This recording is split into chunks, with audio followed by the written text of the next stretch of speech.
You know, for nearly 2 straight years since Andrew Cuomo got elected as governor, Albany's been a relatively, dare I say, functional place. In fact, things have been, well, so atypical there lately, it may be hard to remember when it wasn't. But don't think back that long. You go back to June 8, 2009. 2 Democrats, Pedro Espada and Hiram Montserrat, both of whom would later end up facing unrelated criminal charges, secretly switched their party allegiance and agreed to caucus with the Republicans, thereby giving the GOP control of the Senate. Both men would eventually switch sides yet again and vote with the Democrats, but only after it became clear their maneuvering had been done for their own personal benefit and for greater power within the Senate. 2 bigger creeps I cannot remember. And now it's all happening seemingly again. After winning a majority of seats in the New York State Senate on Election Day, Democrats likely headed back to minority status. And once again, it's because some of their members are switching sides. And again, it appears that has very little to do with principle, but strictly about personal gain and greater political power. Here are the 3 biggest players. Bronx Senator Jeff Klein, who I should tell you we've invited on this program many times to explain this, as one of the ringleaders of a newly formed independent Democratic caucus, whatever that means. Queens Senator Malcolm Smith, who was, get this, the majority leader who lost the majority in the 2009 coup, and now going to the Republican side, and Senator-elect Simcha Felder of Brooklyn, who was the first to flip to the GOP caucus. So, what are they getting for engaging in what some political say treason and others say business as usual? Klein gets to be majority leader, position he'll share with Dean Skelos as they trade the title every 2 weeks. Smith gets to lay the groundwork for a rumored run for mayor of New York City and do so on a fusion ticket of Democrats and Republicans. All right, I'm sure I bored most of you, but here's my point. I respect and understand if somebody from a political party at whatever level of government, at the state or federal level, says, all right, my party's left me, I'm going to switch out of principle. But these fill-in-the-blanks are doing this strictly nothing to do with policy, but because they want a greater chair. And well, I guess I get why, Skelos is going along with this. At a certain point, I said in 2009, if there was any backbone of the Democrats, they would have said, to hell with you, Espada and Montserrat, we don't want you back. This is why people hate Albany. It's just out of this purely personal gain. Do you imagine if these guys said, oh, by the way, depending how the election goes, I may switch and go with the other party? They never said that during the campaign. Come on. They couldn't find a moral compass. I'll give you the answer to this. And my friend Scott here is very close to one of those senators, Diane Savino from Staten Island, who I admire. The difference here is that the people who are part of the independent coalition, the 4 original ones, are really serious legislators. These are not shakedown artists. They had philosophical differences with the way the Democratic Conference conducted business 2 years ago, and thus they formed the new coalition. These are 4 serious people.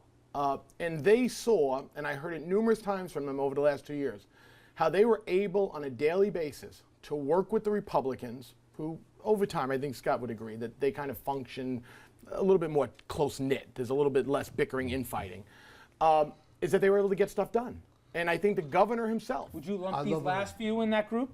Well, Malcolm Smith, clearly, he's doing it for one reason. And Simcha's a conservative Democrat. He's just, I think he did. We love it. No, Klein's great. Klein's a serious. Tom and I are both very close phenomenal. with Jeff. Jeff is a phenomenal. serious. Here's my point. This is the problem. No, Richard, no. I'll let you explain. No, I didn't speak. Wait a second. No, but why does Jeff Klein not have the guts to say, when he's running for office, hey, by the way, Republican. He ran his eyes. He had the Republican line. Richard, the fact is, if you really take all the clothes off everybody. Anybody who knows anything knows that Jeff Klein had the most skills to run the conference. Anybody who's anybody. He could have been the leader now of the you Democrats. have other political interests, like you say, govern things. The fact is, if it was just competency, no one doubts it would be Jeff Klein running the conference. So what Tom and I 100% agree on is what the public is actually saying year after year. Every poll we do, they care more about getting things done than about party politics. So the same thing in the summer of 2009.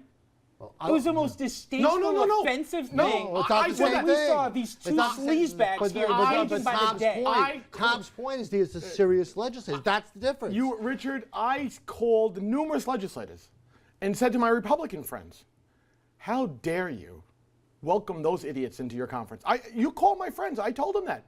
They were slime balls. This group of Democrats, the 4 original ones, are stand-up people. The only problem I'll say about this whole thing, and I told Scott off the air, the only concern I have is this: every 2 weeks we're changing the temporary president of the Senate. I don't know how that. You guys know the president better than I do. and From the Tom's- outside, it just looks like same as actually usual. think- You got to wash your hands. No, It's you just- don't. You that's the don't. You noise. really You don't. know what? Not I with think this group, you actually, don't. I actually I think really that's a don't. lot of noise Yeah. from hardcore Democratic operatives who Yeah. aren't really about getting things Right. done. Because what the public wants is true power And I'm not sharing. saying Wait, this is- things actually were working in Albany. What's been so dysfunctional the last 2 years? Because Well, hello, the who's the been- reason is because you've had a governor who's taken the bull by the horns, and clearly, minor. much been a Republican listen, other than listen, gay marriage, but but yeah. listen, you know that the co-chair of the state Democratic Party, she basically gave her blessing to this today. And what does that say? The governor was fully on board with this. Why? Because for 2 years he was able to work with the Senate and get stuff done. But do you understand, for somebody who says, wait a minute, I voted for you because I thought you were X. Wait a minute, That because would be the- true if because they changed party. That would look true if they joined the Republicans. They didn't. didn't They join the didn't. Republicans. They They didn't join the formed Republican a Party. caucus which has equal stature. Why aren't Democrats entitled to do that? They And get have stuff done. Why is it only the party bosses that make the decisions Right. on the I D don't side? know. I'm just wondering why this caucus wasn't formed and as visible when it wasn't tipping the balance of power. It's been operative as the IDC for the last 2 years. 2 years. 2 years ago. 100%. 2 years. Here, what happened was, so the viewers know, is that Senator Klein, Senator Savino, and a couple of others, they had such problems dealing within the Democratic conference. I mean, there were internal fights and screaming matches, et cetera, that the Democratic conference then wound up having all of these, Monserrat and Pedro Espada. So they said, we've had it with the craziness to of this turn your group. opening So point on after the its last head. election, they went and formed an independent was about caucus and said, we're out competency. on our own. It was about Give me one competency. practical example. What does this change in terms of Albany and what gets done? Does this reverse any particular position? Does this change an issue? Is the governor's push for, let's say, casino gambling In fact, scuttled now? Andrew, Is it? I actually think the practicality of Albany is it's very hard to get 32 Democratic votes for any of the controversial issues. Right. That for any of the big ticket get 'em items, for gay marriage. you gotta cross across the aisle. You need Republicans to get gay marriage done in You the state. need that, and so the IDC is uniquely positioned to get those big ticket items done in that way. I did not see this segment coming the way it turned out, but now I feel a little bit better about Albany. If You these two should. can You agree know, on you it, really, worlds you, are colliding. you really Right. should. I think it's going to work out very well, except for the every other 2 weeks. I don't know who to call.